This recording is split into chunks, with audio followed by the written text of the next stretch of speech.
Maayo nga adlaw kanimo igsuon, akong panghinaot nga ikaw naa sa maayo nga kondisyon ug malipayon. Ani ana pud kita sa laing tabil sa atong sugilanon.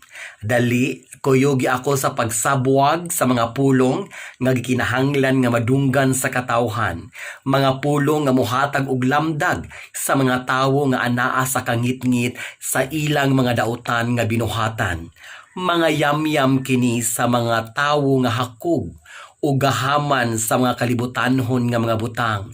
Yamyam alang sa mga walay pakabana, sa mga tawong mas labing nanginahanglan. Ang atong tubag, pasabta kubi. Unsa man gayud ang basihan sa poorest of the poor. Nga pobre man usab ako, kaysa akong namatikdan, mura maglisod ug kaduha-duhaan ug makadawat bako sa mao nga hinabang. Unsa kaha ang ilang gipangita, unsa kaha nga klase nga kapobrehon ang ilang gipangita aron mo qualify niini. Naglibog ako ang atong tubag, pasabta ko. Kaning uban, poorest of the poor kuno. Pero sa mga gadgets, pulido. Sa Facebook, gibalandra ang iyang pagkatawo. Gipakita gyud ang lifestyle nga pangdato. Adunay kaya, base sa atong makita.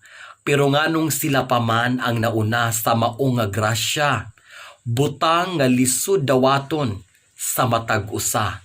Makalibog ning panggobyerno sa atua ang atong tubag.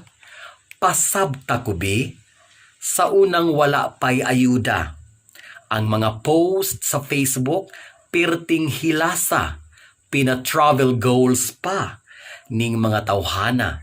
Naka-Starbucks pa, plus may pa-OOTD pa. Niya karon, ni kalit lang og kapobre sa iyang mga post sa FB. Wow! Asang script ani. Ayaw ikahangol ang kwarta. Huna-hunaa ang mas nanginahanglan kaysa imuha ang atong tubag. Pasabta kubi. Diri sa atua, poorest of the poor ka. Kung imong kaila, parinti, o suod nga higala ang tiglista. Sa akong kaugalingon, ako nakapangutana. Mauba? Lisura pud ana nga criteria. For sure, dili na ta makarga. Kay mga lehitimong residente ramanta. Pait pamalandungon nga ultimong panahon sa kasakit. Ang pamulitika, buhi lang gihapon ang atong tubag. Pasabta kubi, daghang mga walay pamatasan. Ang grasya nga nadawat, giusik-usikan, gigasto sa bisyo. Ang tax nga gibayran sa mga tawo. Unta panggabaan mo. Kamu nagali ang giuna sa gobyerno, kamu pa ang gapakita og walay pagrespeto sa mga tawo nga gahandom nga makadawat sama nimo, makapungot ning klasiha sa mga tawo. Ang atong tubag, pasabta kubi. Kani balik-balik na gyud ni nga issue. Basta dako kag balay, bongga, laysyo, dili sila magtagad sa imo. Kay ilang lantaw naa ka sa maayong pagpuyo.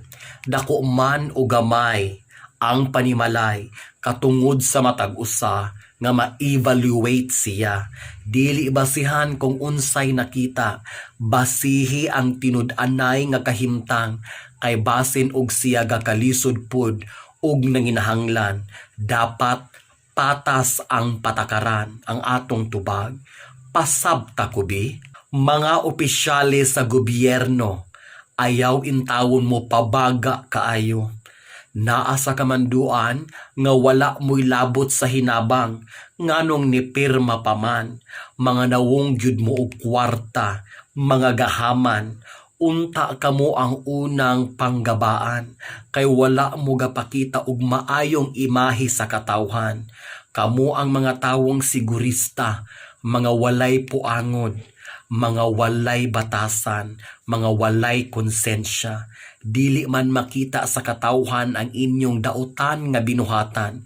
Timan-i, gasudong ang kahitasan ang atong tubag.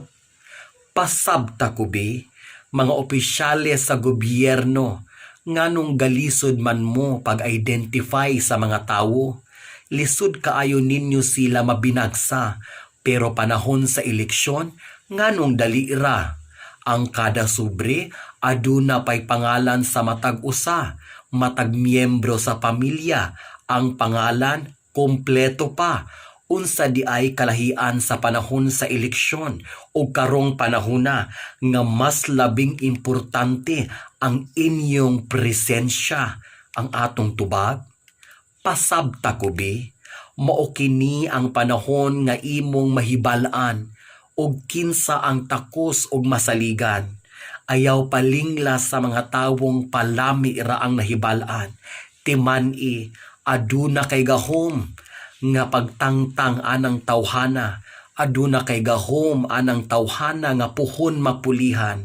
Misan unsa kalisod sa sitwasyon, ang tanan adunay kasulbaran. Basta ang tawo kasaligan, basta ang tawo mulihok ug mangita og paagi nga masulbad ang problema sa katawhan.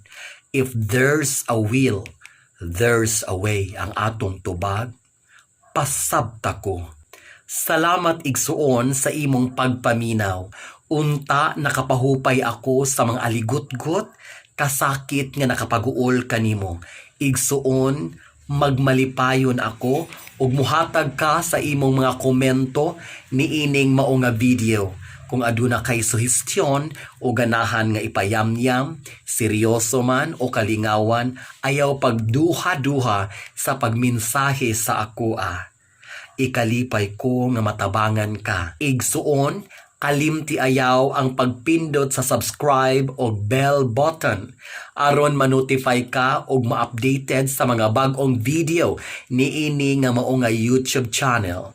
Daghang salamat og mabuhay ka.